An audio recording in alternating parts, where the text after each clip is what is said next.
All right, so once you get the piece of fabric that you want ironed onto your fabric, right side together, right side up here and right side up here, it's got that fusible interfacing that way. Then you put your layer of batting in between and a matching fabric on the back. And the way I have it set up is I have gray thread on the top for this, and then I have pink on the bottom for this one. And I have it set to a very small zigzag stitch. Let me put that in there. And I've opened the stitch up a bit.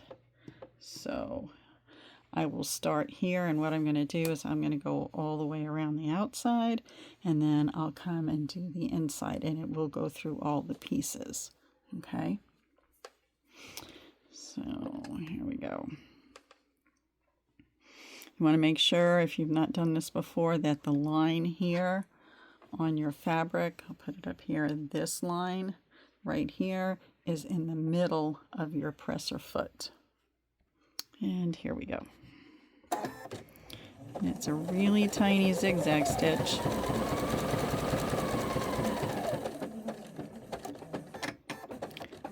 These bottom of the teapots, let me grab the other one, has a little lip right here, a little edge. So you're literally following it all the way around. Okay. And you're grabbing a bite off each end. And you just go around.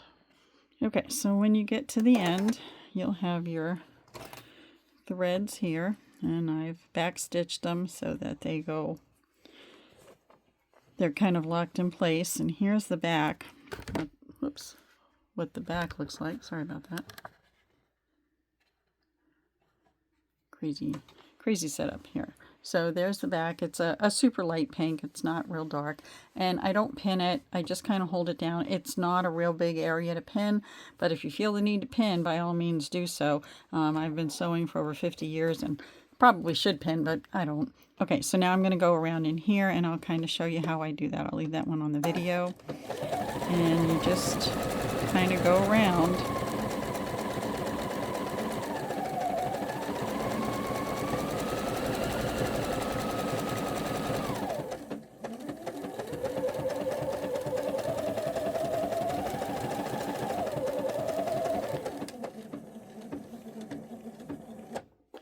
Alright, so that's locked in position there. And again, I'll just do my clipping my threads off. Now, the next part, super easy.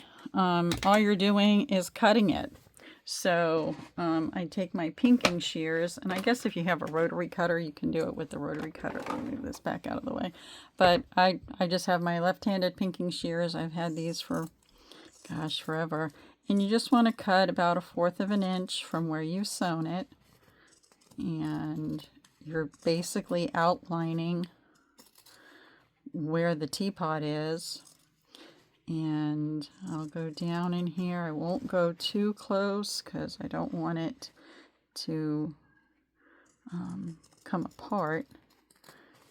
And you want to leave a little bit around the top.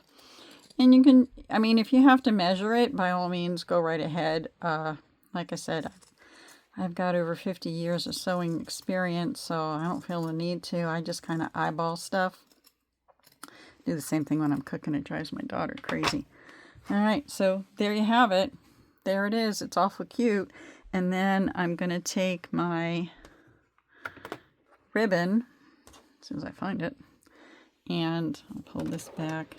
And for the securing the ribbon on, what I did was, you know, it's just going to be a tree ornament, so it doesn't have to be super long. It's whatever you have. I'm trying to get rid of stuff here in the studio. I have a lot of stuff. So obviously you want it to hang, you know, from the top. So even though I have a zigzag stitch here, you can see it, I'm going to switch it back to a straight stitch. And when I do the straight stitch, I'm going to stitch it right over that, so it won't be very noticeable. I'm going to put my two ends together here as best I can. This one's really short. And I'm going to lay it in the machine first and put this down over the top of it. And all I'm going to do is go back and forth on that stitch, just so that I can catch all the pieces of the ribbon in it. And then I'm going to pull it up, and we'll trim this one, and we'll trim this. And you can see on the back I've caught the 2 pieces of ribbon, fabric laying all over the place, and clean out my threads, and there you go. You have a nice little teapot ornament. Let me back this up.